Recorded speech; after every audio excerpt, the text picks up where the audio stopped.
Good afternoon.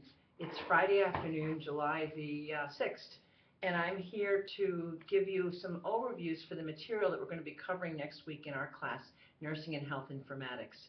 Next week's focus is on evidence-based practice. I'm going to be guiding you through the readings and some of the assignments that we have for next week to help you get ready to do this exploration into how we bring evidence into practice and what role terminologies play for this. At this point in time, I want to make sure you've all reviewed chapters 1 in the textbook and taken a good look at figure 1.1, which is what we sometimes refer to as the funnel model. The funnel model is a model developed by the authors to help understand the 4 components of how data, information, and knowledge gets brought into the clinical practice and clinical research environment. Our authors talk about knowledge acquisition, knowledge development, knowledge generation, and knowledge production, with the goal of trying to understand through the interaction of technology and professional nursing practice how we can bring knowledge to bear in a wisdom-based practice. I also hope at this point in time that you've been through the 4 tutorials that were recommended to be followed from the Ebling Library. These tutorials are going to be very important as you begin to understand how to employ the Cochrane collaboration and other approaches to bringing evidence into practice. But first, we're going to talk about some of the building blocks. And the fundamental building block in nursing informatics is our data, and our data are organized or reflected into structured processes that we call terminologies, language systems, and vocabularies.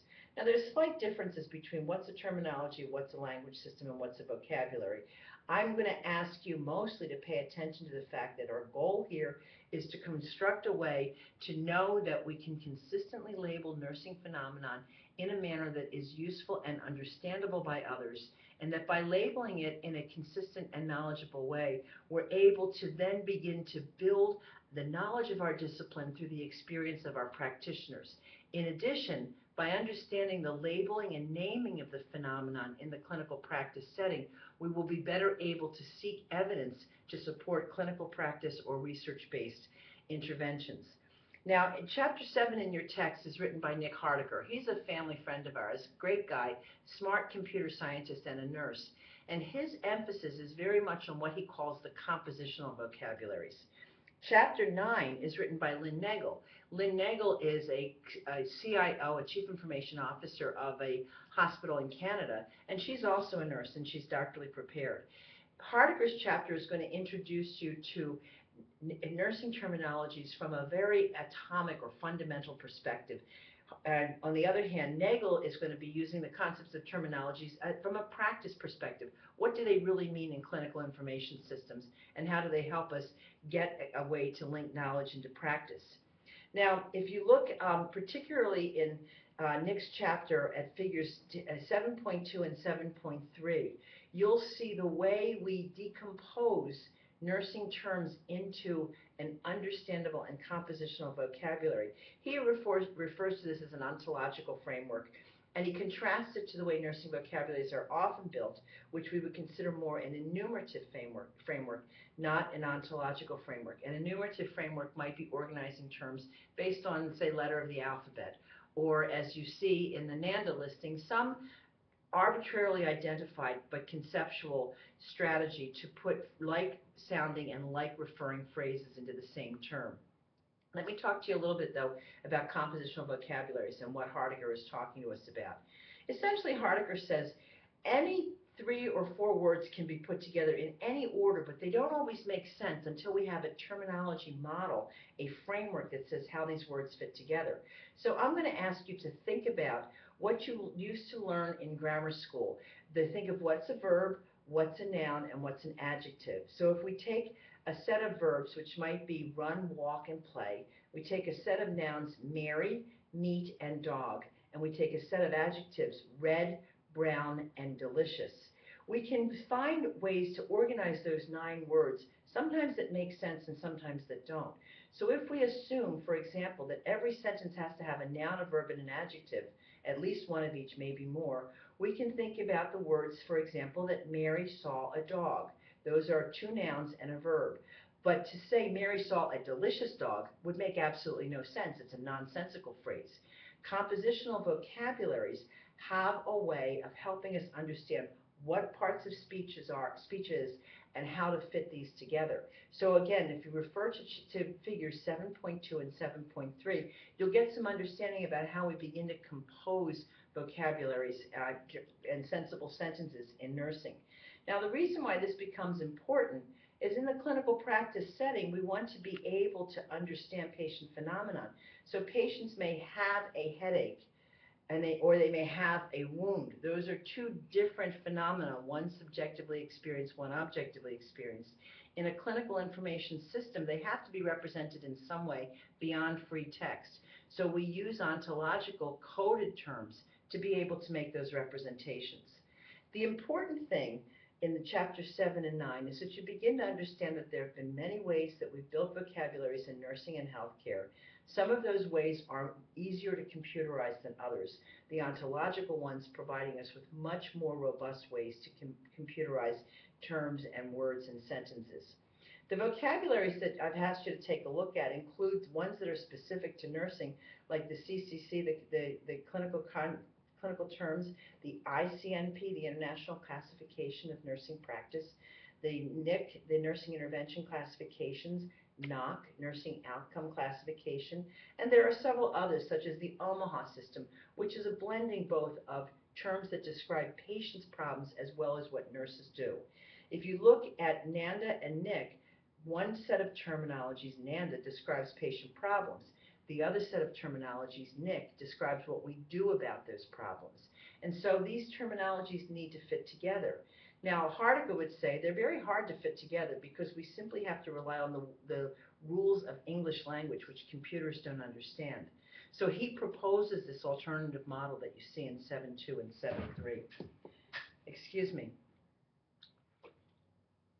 Now, there are other terminologies that are very important to nursing and are very relevant, particularly to advanced practice nursing, and are certainly going to be relevant to those of you who are doing basic research. Those terminologies include SNOMED CT, SNOMED clinical terms, which is a vocabulary that's been developed over a long period of time, mostly by physicians, was originally designed to describe pathological problems, pathology and pathology findings, now is used to describe clinical interventions as well as pathology. The CPT codes, these are billing codes used by nurses and other clinicians, including physicians, to describe care that was given to patients. The NQF quality indicators is beginnings of a vocabulary to describe patient outcomes and quality of care. ICD, we all know, are the diagnostic codes. For those of you who are more interested in the phenotype explanation, we want to consider that nursing terms as well as vocabularies such as SNOMED can be quite helpful for understanding those. As our basic building blocks for informatics, terminologies is the starting point. So chapters 7 and 9 give you the very basic grounding. Now, you may find that it's more useful to think about terms in the clinical practice arena, or you may find it more useful to think about terms in a research arena. We're going to be now moving to chapters 18 and 27, where the writers are trying to help you understand how formal terminologies get used in clinical information systems, that's chapter 18, or how formal terminologies help us to begin to build the evidence for practice and then acquire and bring that evidence into practice. In chapter 18, we have the beginnings of how terms can be used, why clinical information systems need more than straight narrative notes. Remember, if you're just writing a narrative note in a clinical chart, simply to record the way you might write into a word processor, such as Microsoft Word, you're creating a lot of words that are human readable, but they're not machine readable. So it becomes very difficult to extract the phenomenon that we may find interesting or important to understand about our patients, such as how often the problem of sleeplessness occurs in patients who also have cardiac arrhythmias, or more importantly, how often the nursing intervention of grief counseling assists mothers who have lost a child. The idea of understanding how effective our interventions are in practice helps us build the knowledge of our practice, begins to generate the evidence that later on feeds back into practice. Chapter 27, which is written by Ida Androwich, another famous nursing informatics person, very fabulous nurse. Excuse me, I'm dehydrated today. Helps to clarify the difference between evidence-based practice and translational research. This becomes really important because evidence-based practice is a strategy we use to ensure the quality of care, whereas translational research is a mechanism by which we take findings from research in the laboratory or under controlled settings and bring them into the clinical practice environment. Evidence-based practice is a stronger set of guidelines for practice because it takes many different studies, many different experiences together and synthesizes them into a clear set of evidence. Translational research feeds into evidence-based practice. What you should get from chapters 18 and 27 is that the fundamental building blocks of nursing informatics are terminologies, formalized ways to describe patient phenomenon and what we do for patients and how effective it is, and then ways to use those terms to access the literature. We're going to be spending some time this semester using that set of terms, both in looking at publicly available databases that are, specifically here in Wisconsin, we'll call that the WISH database, as well as the various sources of evidence-based practice, particularly the Cochrane Data Repository, which is the largest source of evidence-based practice currently available to nurses. Now, frankly, terminology and language have gotten a bad rep in nursing. We were forced as young students to memorize NANDA diagnoses. They were awkward sounding. They didn't make sense in our conversations. Alteration in comfort, anticipated, this or at risk. These ways of introducing the terms that were common in the 80s and the 90s excuse me, are no longer valued or valuable. What becomes important is that the terms become a pathway of organizing our experiences with patients. And so there are several ways that can happen in the clinical arena. One way is we can take all those long narrative notes of nursing that nursing produces and run them through something called a natural language processing system. These are pretty imprecise right now. They're not really very good, but they're beginning to translate, to pull out of narrative phrasing the formalized terms that can be used to represent a patient problem and therefore link one patient's experience with another in a computerized, computational way rather than a human readable way. Another way that you're probably a little more familiar with are what we would call pull-down lists or controlled vocabularies. Controlled vocabularies restrict what the individual can say, what the clinician can say about a patient, but in turn, they streamline the process of getting a patient's care into a structure in the clinical record that is computable and therefore better able to help us understand, for example, how many patients who have bed sores are responsive to a nutritional intervention.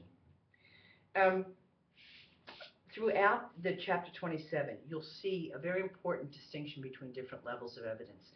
Some of you have already raised concerns about this. The problem with taking care of patients often is that we lack a strong evidence, especially if we define their care problem very narrowly.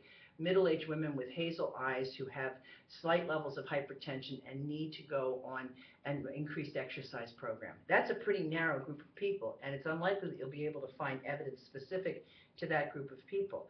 The generating of evidence and its application to practice is a process. It's not a set strict procedure.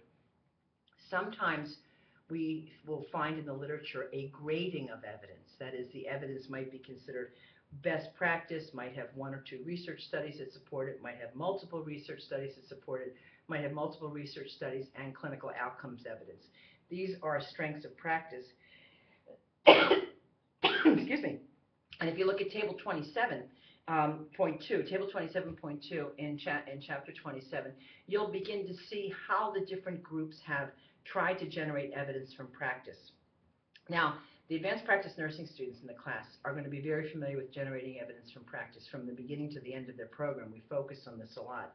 What I think is really important for you to remember in this particular course, in Nursing 564, 764, is that our focus is less on the content of the evidence and more on the information tools that help make it available, that help to capture it, and can help validate it. We're looking for the terminology and the evidence to link together by saying the terms help us characterize the problems that patients experience and the processes of care that we deliver and their effectiveness, and the evidence grows from our ability to have clinical record systems that are organized in such a way. Technology, information technology in particular, can be incredibly helpful for accelerating our ability to have a knowledge-based practice. This is considered a high level of quality of care. I want to call your attention to this month's journal from Sigma Theta Tau, Worldviews on Evidence-Based Nursing, is all focused on the linking of technology and evidence, and in particular, the first editorial by Bernadine Melnick examines the role of technology in enhancing evidence-based practice education, healthcare quality, and patient outcomes. And she calls for a research agenda, which you as advanced practice nurses and as researchers in informatics will be able to help accomplish. There are other articles in this particular volume that I think you'll find helpful if you're trying to look at the use of evidence-based practice and the use of technology to support it, including the review of text messaging or telehome communications in self-care with chronic illness. The article by Kim Shea on telehome care communication and self-care actually does a much better job at using formal terminologies, organizing the terms, than the other articles do, and trying to show how by using a set formalized terminology we're able to grow our knowledge much faster. I want you to be thinking through the next week as you're preparing for class about what we consider the 4 cornerstones of informatics. First, language and vocabulary. Second, information science, computer science, and cognitive science, the way we think. Third, technology, a range of technologies from computer systems to biosensors to devices that we hold in our pockets or our palms. And fourth, human-computer interaction. And you see, as we build from 1 through 4, these 4 aspects become very important. Vocabulary, information science, cognitive science, and computer science, technologies, and then human interaction with the technologies. In your final project, in your final paper, I'll be asking you to specify, to address the informatics considerations related to the particular project. So, for example, you may address the security of an iPad system. That's bringing a computer science concept and a human interaction idea of trust into the assessment or the delivery of a clinical application over an iPad.